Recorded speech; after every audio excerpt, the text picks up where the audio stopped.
Hello guys, we're going to VIP Hotel Service Extreme Brows and Lip Tattoo Sessions. So time check, it's 7 p.m. We're going to Belmont Hotel in Pasay po. So yun, let's go! And before that, kakain muna po tayo dito sa SLEX. Stop over muna tayo. So ayun, nagkikrave ako ng Chowking eh. But yan, nakita ko si Jiko. So babalikan kita. So for now, magdi-dinner muna kami dito sa Chowking. And habang naghihintay ako ng food sa Chowking, naisipan kong bumili ng pasalubong dito sa Sicilias. Kasi sobrang sarap nga naman talaga ng pasalubong dyan. Lalo na yung lengua na may gatas na biskwit. Ang sarap kasi niyan sa kape. So ayan, yan yung lagi kong binibili tuwing napapadaan ako dito sa SLEX nga.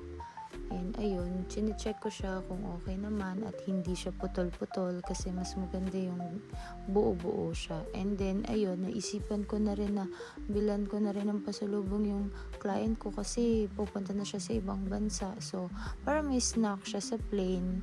And ayun, nag-worry ako baka hindi niya magustuhan or what kasi nagji-gym si ma'am, so baka ayaw niya ng sweet. Pero bahala na, at least meron akong present sa kanya. It's time to eat. So, ito po yung order kong food. Nung nakaraan ko pa po kinikrave to and finally, nakain ko na rin siya. And ayun nga, kailangan kong kumain ng bongga kasi gutom at pagod po ako ngayon. And kanina, 8 a.m. hanggang 6 p.m. meron po talaga akong student na tinapos. Last day po ng aking student noon. Nag-model kami. So, ayun, ang dami kong ginawa. And finally, natapos ko siya ng maayos. At ito, na singit ko yung schedule ko kay ma'am kasi yun nga, super busy ni ma'am. So finally, nagkaroon ako ng time and chance na makilayan ko siya. So happy ako and grateful. Hindi pwede mawala ang take out kasi bawal magutom sa biyahe. So ayun, but bago tayo malis, dadaan muna tayo dito sa Jiko dahil bibili tayo ng favorite kong alcophone. And ayun, bibili rin ako ng drinks ko. So ayun yung mga order ko guys. So see, grabe ang takaw ko, 'di ba? Pero don't worry guys, di ko naman yan uubusin ngayong gabi. Magtitira pa rin naman din ako sa bahay. Iuwi ko siya, so kakainin ko lang dyan siguro mga 2 or 3. Baka kalahati dun sa box. Pero joke lang. Basta mga 1 or 2, pwede na yan. Basta yun nga. Gusto ko rin talaga kasi na may matamis akong nakakain. Lalo na pag mga ganito, mga midnight na sessions. Kasi yun nga, puyatan talaga. And yun, nakakapagod din talaga yung biyahe. Pagkatapos kumain, syempre magpapahinga muna ako hanggat may chance kasi kailangan ko ng energy mamaya at para mabawi ko yung pagod ko kanina. And ayun, para super energy ako pagkaharap ko yung client ko kasi ayun, bawal akong makitaan ng napapagod ako kasi baka mag-worry siya sa akin.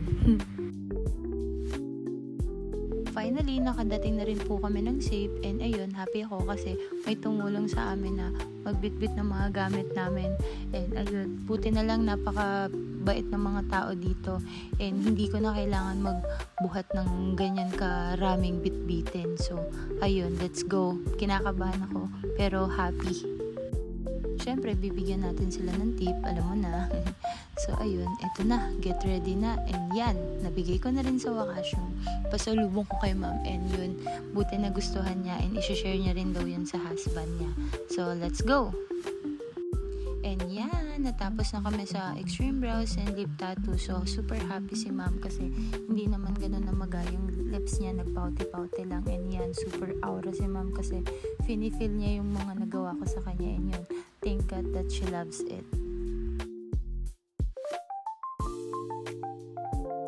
Happy din ako dahil super nagustuhan ni ma'am. And ayun, nag-usap kami and she said na i-refer niya rin daw ako sa mga friends niya. And yun, i-share niya rin yung experience niya sa akin na hindi siya nasaktan at happy siya sa result. So ayun, peace, ang saya-saya niya. And yun, buti na lang happy siya. Time to go home. So ayun, babalik na kami sa Santa Rosa, Laguna.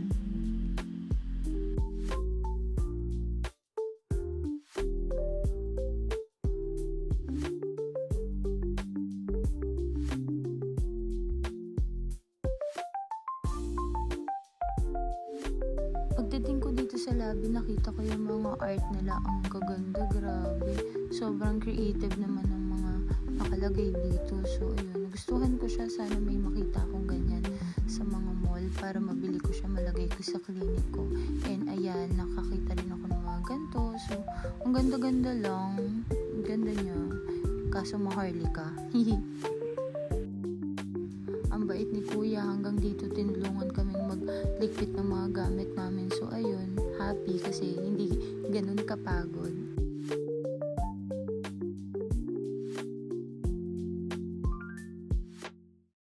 Napadaan po nga po pala kami dun sa terminal. Nakita ko yung mga eroplano.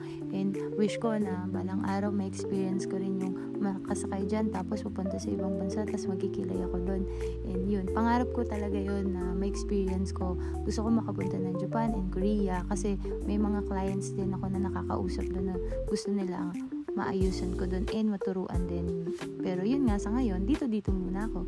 Pero ayun, I-wish ko yun kay Lord na matupad yung pangarap na yun.